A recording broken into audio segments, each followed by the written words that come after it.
Sessizlik axır gecenin içindən, küçələr danışır köhnə bir dildən.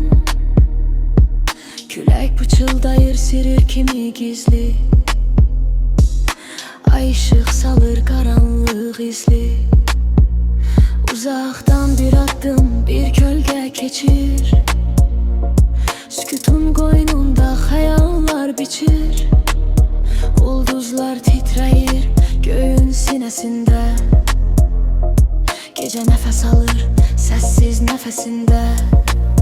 Bir pəncərə yanır tək tənha işıq, düşüncə dolaşır qəlb olur sıxıq. Yuxular oyadı gizli arzunu, qaranlıq gizlədi hər bir duyğunu. Səslər iti birdən zaman dayanır, kölgələr uzanır xatirə yanır. Gecə danışmadan çox şey deyir, dinləyən anlayır qəlbinə geyir.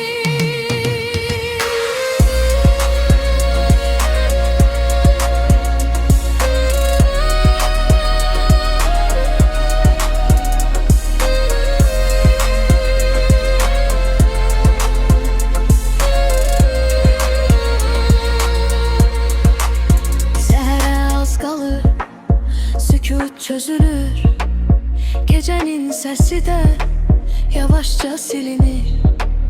Bir gün doğulacaq yenə o səda, gecə aygıdacaq öz səsilə də.